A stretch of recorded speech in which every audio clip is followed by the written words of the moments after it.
Hi! It's me again, Miss Bing, a truck survivor. For today's video po, ayan, text ko lang po sa inyo yung aking morning exercises na kung saan. Ayan, so after ko pong magising na mag-praise kay God, sa muli yung pagbigay niya sa akin ng hininga at kalakasan, sa muli niya pong pagising sa akin. So, uminom na po ako ng warm water with apple cider vinegar. So, after nun, ayan, so, medyo madilim-dilim pa po ako nagsimula maglakad-lakad dito sa labas ng tapat ng bahay po namin. Ng aking walking and combination ng jogging. Kung saan mga 30 to 1 hour po yung inugugol ko po doon. And after po nun, dahil po may high tide po ngayon at maga po yung high tide, so dito na po ako sa loob ng bahay po namin. Na ipagpapatuloy ko po yung mga indoor exercises ko. Yan. So, isa po sa mga indoor exercises ko, itong mineral water na ikinabit ko po dito sa pang-pulley ko. Yan, kung saan po ay nagtitimbang po ito ng 4 liters.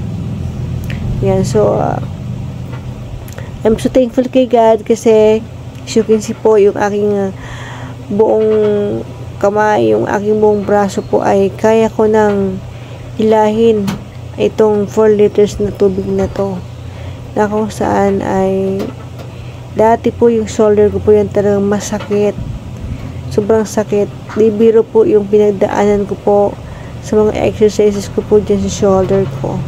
Dati po yan, paralyzed po talaga yan, pero ngayon as you can see naman po kung gaano na kalakas.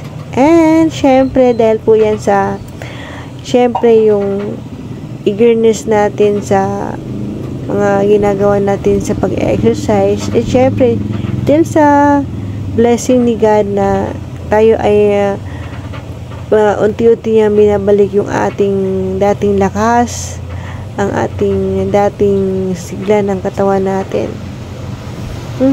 Bilang isang stroke survivor po talaga ay napakahirap ng mga pinagdadaanan ng isang mga stroke survivor. Kaya nandito po ako ay Miss Bing para mag-motivate po sa mga kapwa natin stroke survivor na there's a life after stroke. Yan, so laban lang po tayo, keep moving, keep exercise. Yan, so magamat medyo mabagal ang recovery po natin, importante mahalaga.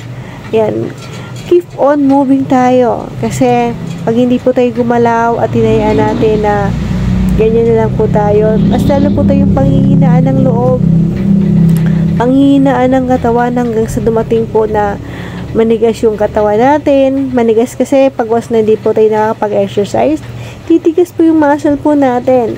Pag tumigas po yung muscle natin, titigas din po yung mga litid po natin. Kaya ang mangyayari po yan, so hindi na po tayo makakagalaw ng maayos. Kaya kailangan natin panatilihin na malambot yung ating mga muscles para maganda pa rin na gagalaw natin ng katawan po natin, na kahit na medyo mahirap, basta malambot yung muscle po natin.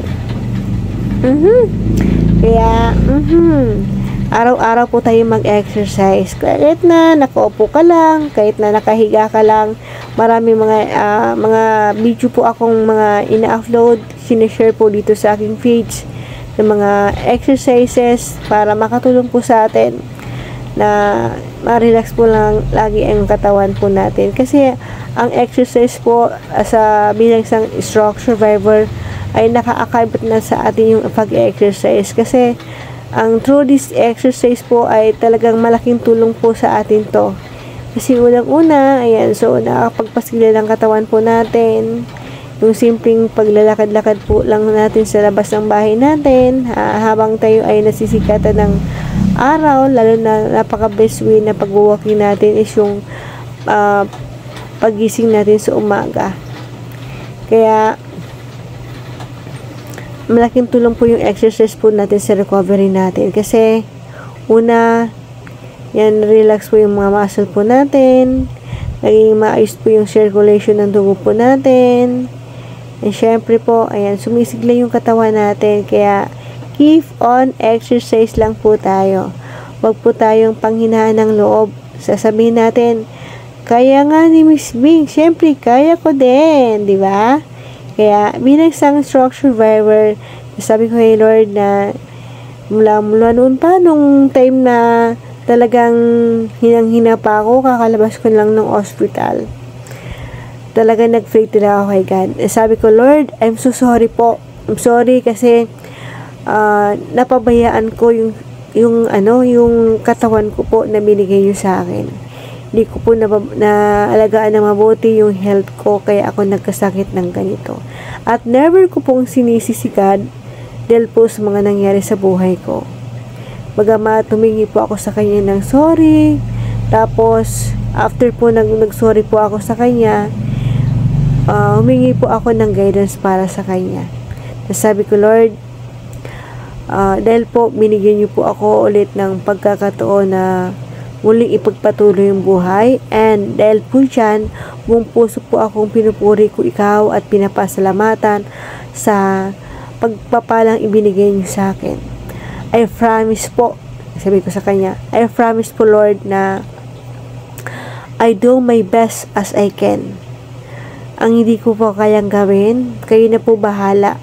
Kayo na po magpuno ng hindi ko po kayang gawin. Kaya nga po, di ba, nakita niyo naman, mula po akong na-stroke way back June 19, 2023. Ngayon, July na, 2024. Napakalaki at napakalayo na po ng journey ko sa recovery ko. Kaya, sobrang thankful ako kay Lord na nandyan siya sa akin. Pinakinggan ni Lord yung panalangin ko. Kaya feeling ko talaga, bawat prayer ko para sa Kanya, yung nakikinig siya. Kaya, yan, tuloy-tuloy lang po tayo mga kapwa stroke survivor. Huwag po tayong suko. Bagamat napakahirap nga, sabi ko nga sa inyo, napakahirap po ng laban natin bilang isang stroke survivor, pero nandito pa rin po tayo. Patunayan natin sa lahat na there's a life after stroke. Sabi ko nga po dito sa page ko. Yan, isa po yan sa mga sinabi ko dyan sa is all about sa page ko po, na sabi ko there's a life after stroke. Kaya keep on moving, keep exercise lang po tayo. Napakasarap sa pakiramdam po na pagpawisan po tayo sa araw-araw. Kasi dahil po sa exercise na po na yan, ayan, napakalaking bagay, napakalaking magandang nidudulot po yan sa katawan po natin. Siyempre, ayan, so lagi-lagi po tayo magpe-pray kay God.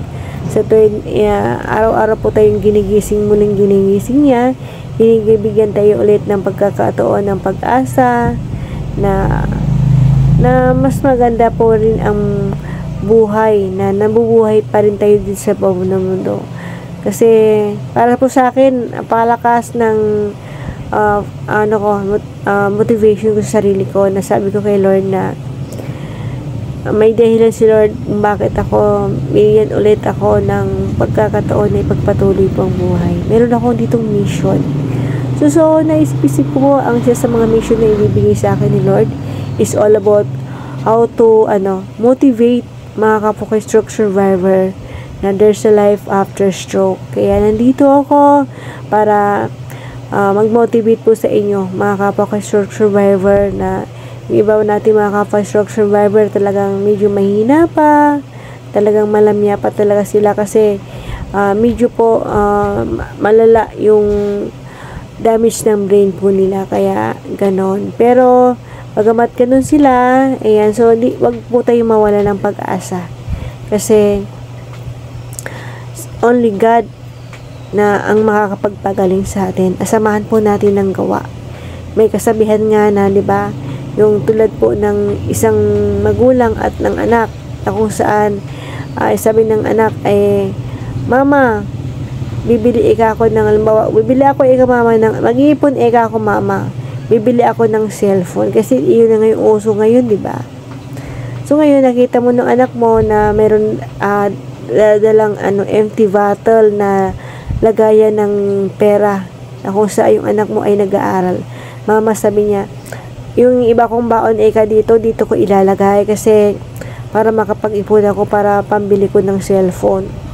So, yung pangarap niya cellphone, halimbawa, nagkakalagang 5,000.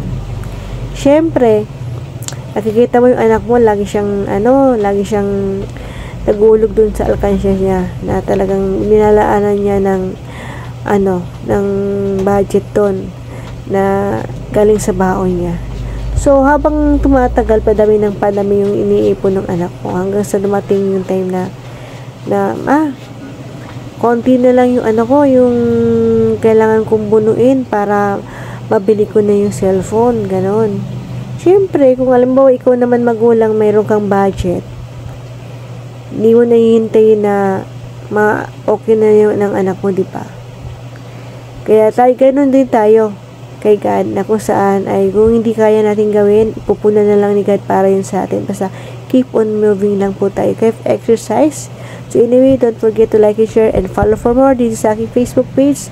Thank you for watching!